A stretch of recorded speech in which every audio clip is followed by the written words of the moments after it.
Hey there, Will here with Just In Time Prepping. Hey, we're going to do a challenge for Prepper Logic.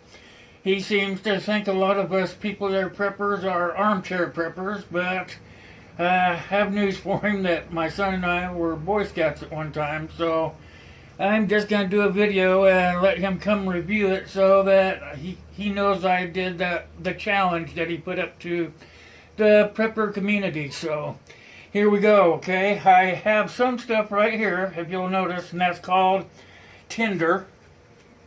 And the way you make some tinder is you take a chunk of wood, and I'll just take a smaller piece here, and you use your pocket knife and you kind of go like this, and what it does is called feathering, and it creates the tinder that you need to start your fire. So if you see what I'm doing, I am peeling it back off a piece of wood. You want to try to use a piece of wood that will start your fire. You want it to be dead, or at least a good fire starter, so you get feathering like that. And I went ahead and did some ahead of time, so I have some right here, and that is called feathering. Then we're gonna take some other stuff here. I have some other pieces here, like bark I peeled off of a tree, and I'm gonna make those into some pieces that will go into the fire as well. And something like that. You can see it left kind of like a fine dust there. And I have some other stuff around here. Another good thing to make some tinder is I just pitched this in my bag. This is just a regular pencil sharpener. And you can take a pencil with you. Everything's very light. And you can just spin your pencil in there and create shavings. And what you do is you just open up your reservoir. You see there's some shavings in there. That can be used for tinder also, but usually I have that with me, but I also already have some made that I bring with me, along with some Vaseline soaked cotton balls, which are very good for starting fires. And all this stuff is very light, because when you're bugging out, you want your bag to be as light as possible so that you're not carrying a great deal of weight. I also have some over here in a plastic bag. These things weigh very little, so all this stuff is in my bag, and I use it when I need to start a fire. So what we're going to do is I'm going to pull some stuff down. I put this stuff in my bag also.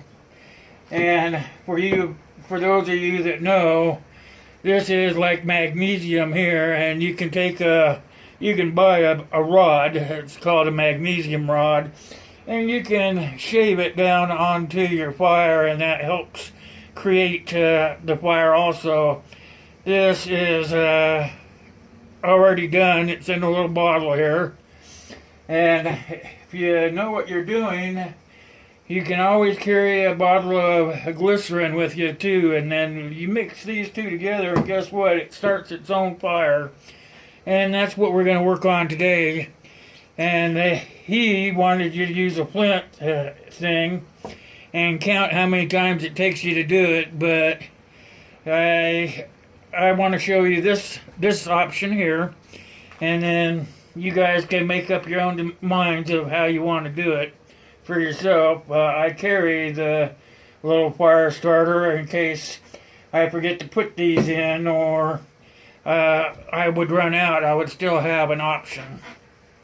So what I've done is I'm on my workbench, so I put a rock here, but I also put a piece of cardboard on top, because that's what I'm going to start my fire on, and that way the fire can keep going off of the cardboard piece. So here's what we're going to do is I'm going to start off by putting these up here on the rock. This is the feathering tinder. I'm going to put them up here. like this, because this is what's going to start the fire. If you see, I still have some other pieces here that I can use my hatchet on to make smaller pieces. There we go. And you can throw that in the fire as it gets going better. The same with these little pieces of bark and whatnot. That's all just to get the fire tendered up and going. So we're starting with this here. I'm going to take a little bit of magnesium.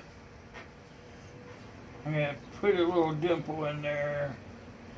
I'm going to take some of this magnesium. I'm going to put it up here. Like that. And then I'm going to put some of this glycerin in there. It should start it off. If it doesn't, then we'll try something different. But it should go. Give it a few minutes, minute or whatever. There it goes, starting. So there. You just start putting the pieces of wood in there. Keep your tinder going.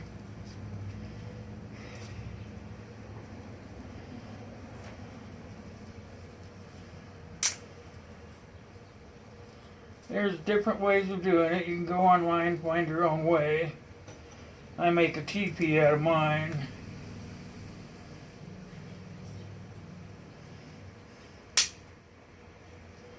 And that gives the fire some air to breathe. If it looks like it's going to go out, I will usually take one of these. It's already going, but I'm going to do this anyway, just to show you. You can take a cotton ball.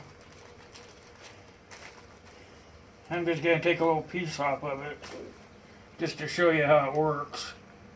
You can put it right in there if you see that. And it keeps the fire going.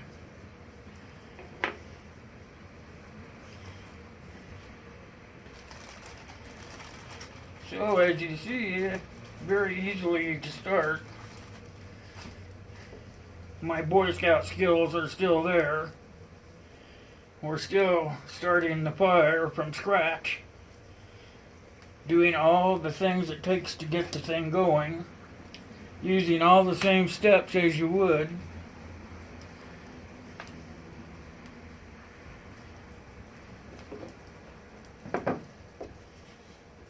And I left a comment on Prepper Logic telling him I was going to do it this way, that it would be a different way of starting a fire. Simply using the ground up magnesium already and adding a little this in there, which is glycerin.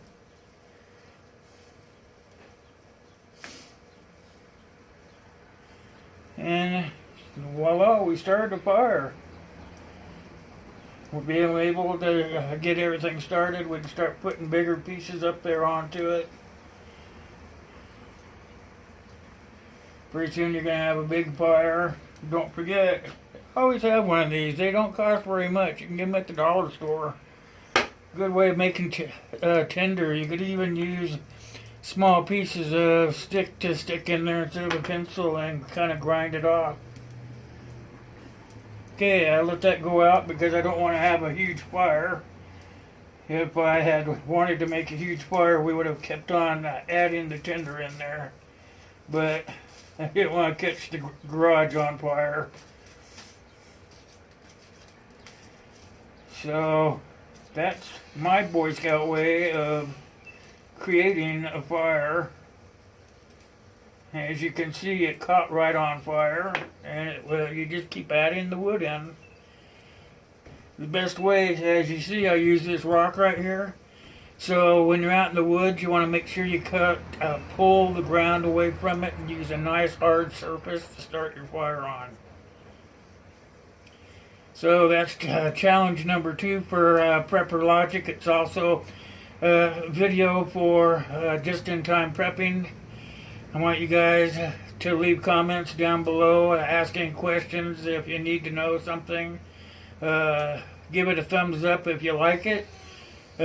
Share it with your friends, and remember, God bless you, God bless me, and God bless the US of A. I'll catch you guys next time. Have a great day.